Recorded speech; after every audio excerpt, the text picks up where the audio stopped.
वज़ीर आज़म अपोज़िशन खे हिकु भेरो ॿीहर ॻाल्हियुनि जी दावत ॾेई छॾी। शहबाज़ शरीफ़ चयो आहे त सूबनि जी माशी वसीलनि ते पहिरियां सूबनि जो हक़ आहे। उहो तासिर ग़लति आहे त सूबनि जी माशी वसीलनि ते वफ़ाक़ बेटो मयार रखे थो। बलोचिस्तान उन जो मिसाल आहे जंहिंखे वधि खां वधि शेयर ॾिना विया। क़ौमी असेंबली में ख़िताब कंदे वज़ीर आज़म चयो त चइनी सूबनि जी तरक़ी चाहियां थो। जेकॾहिं 4 भाइर आहिनि ऐं हिकु मानी त उहा सूबनि खे विरहाए खाइणु घुरिजे।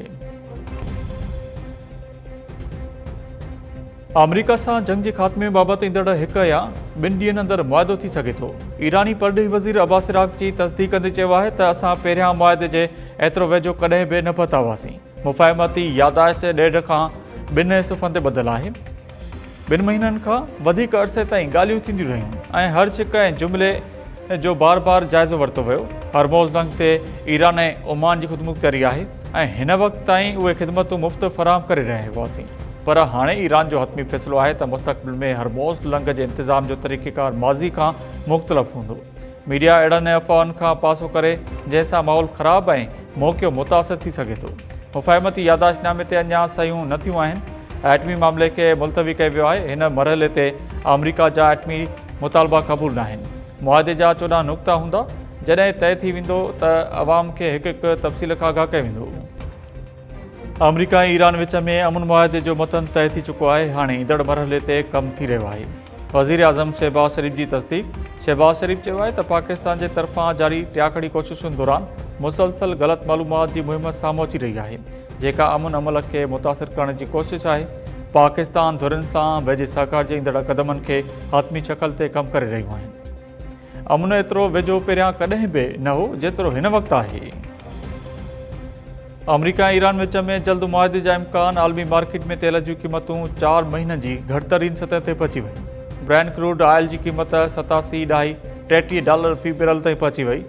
WTI क्रूड जी क़ीमत घटि थी $84.88 फ़ी बैरल ते थी वई। अमरीकी फ़ौजी हरमोज़ लंघ में ईरानी ड्रोन्स किराइण जी दावा। सेंटकॉम मूजिबि ईरान हरमोज़ लंघ खां गुज़रंदड़ वापारी जहाज़नि खे निशानो बणाइण जी कोशिशि कंदे केतिराई ड्रोन्स लॉन्च कया। अमरीकी फ़ौज समूरनि ड्रोन्स खे तबाह करे छॾियो।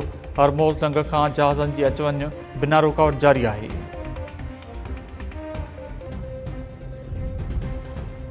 वफ़ाक़ी हुकूमत अॼु खां पेट्रोल ते लेवी में लात ऐं डीज़ल ते वाध करे छॾी। पेट्रोलियम डिवीज़न जी दस्तावेज़ मूजिबि पेट्रोल ते लेवी में फ़ी लीटर $9.24 लात कई वई। पेट्रोल ते लेवी हाणे $116.08 बदिरां $106.24 थी वई। डीज़ल ते लेवी $8.87 वधी वई। डीज़ल ते लेवी $53.26 फ़ी लीटर थी वई। मिटी जे तेल ते लेवी $20.36 फ़ी लीटर बरक़रार। वफ़ाक़ी हुकूमत पेट्रोल $4 ऐं डीज़ल जे अघ में $2 लात करे छॾी। पेट्रोल जे फ़ी लीटर क़ीमत $373 ऐं डीज़ल जी क़ीमत $378.78 थी वई।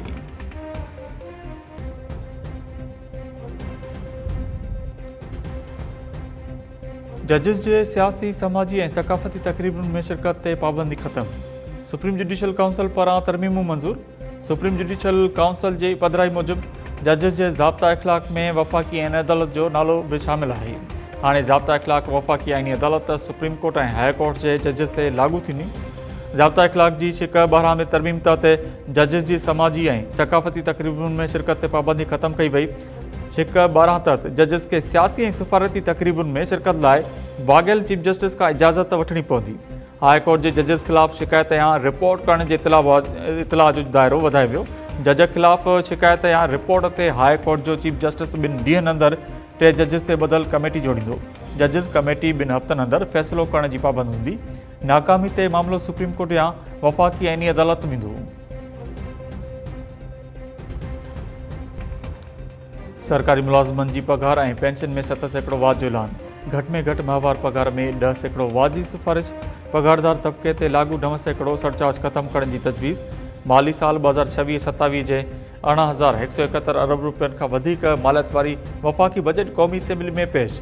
बचाव वारी वज़ारत लाइ 3,000 अरब रुपया रखण जी तजवीज़। पेंशन जी मद में मजमूई तौरु 1,169 अरब रुपया रखण जी सिफ़ारिश। मिलिट्री पेंशन ते 822 अरब ऐं सिविल पेंशन ते 272 अरब रुपया ख़र्च थियण जो काथो लॻायो वियो। वफ़ाक़ी तरक़ियाती बजट जो काथो 1,050 अरब रुपया लॻायो वियो।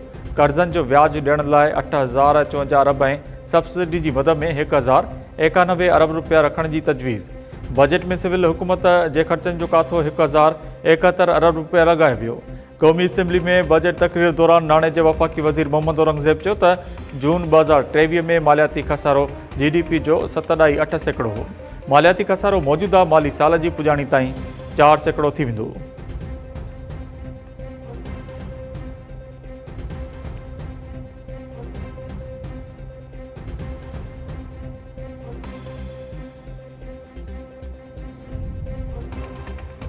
माली साल 2026-27 जी बजट में FBR टैक्स उगाड़न जो हदफ 15,264 अरब रुपया मुकर्रर। वफ़ाक़ी उगाड़न में सूबन जो हिस्सो 8,848 अरब रुपया होंदो। वफ़ाक़ी नॉन टैक्स रेवेन्यू जो हदफ 5,336 अरब रुपया मुकर्रर। वफ़ाक़ी सरकार के खालिस आमदनी 11,751 अरब रुपया होंदी। वफ़ाक़ी सरकार की कुल खर्चन जो काथो 18,771 अरब रुपया लगाए वियो। वफ़ाक़ी सरकार के जारी खर्चन जो काथो 17,495 अरब रुपया लगाए वियो। जारी खर्चन में आज़ाद कश्मीर लाइ 146 अरब ऐं गिलगित बुल्तिस्तान लाइ 88 अरब रुपया रखण की तजवीज़। खैबर पख्तूनख्वा में ज़िम थियल ज़िलनि लाइ 95 अरब रुपया रखण की तजवीज़।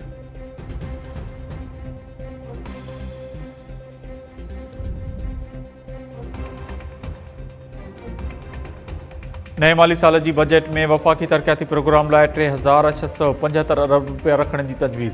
सूबाई तरक्याती प्रोग्राम लाइ 2,224 अरब रुपया रखा विया। ट्रांसपोर्ट के बुनियादी ढांचे की बेहतरी लाइ 365 अरब रुपया रखण की सिफारिश। कराची के चमन सां ॻंढींदड़ N25 शराय पाकिस्तान एक्सप्रेस वे जा 2 लेन करण लाइ 100 अरब रुपया रखा विया। नए माली साल में हैदराबाद सखर मोटरवे रिथा ते 30 अरब रुपया सीड़प कई वेंदी। ML1 जी कराची का रोहड़ी ताईं सेक्शन ईंदड़ साल कम शुरू थींदो। उन लाइ 25 अरब रुपया रखा विया। आज़ाद कश्मीर ऐं गिलगित बुल्तिस्तान में 8 पन बिजली मनसूबनि लाइ 13 अरब 10 करोड़ रुपया मखसूस। मोहम्मद औरंगज़ेब चयो आहे त गुज़िरियल साल दरियाई बोर्ड असांजे मैशत के 822 अरब रुपयनि जो नुक़सान पहुचायो। बजट में 43 पाणी रिथाउनि लाइ 103 अरब 10 करोड़ रुपया रखा विया। जामिर बादशाह डैम लाइ 14 अरब ऐं मेमन डैम लाइ 22 अरब रुपया मखसूस। कराची में पानी फराहमी के कैफ और मनसूबे लाइ 10 अरब रुपया रखण जो ऐलान। बजट में शहरी तरक्की ऐं हाउसिंग शोबे लाइ 54 अरब 60 करोड़ रुपया रखण की सिफारिश। हिन रक़म मां वफ़ाक़ी ऐं सूबाई सतह ते 1,50,000 सस्ता राइशी यूनिट्स ठाहिया वेंदा।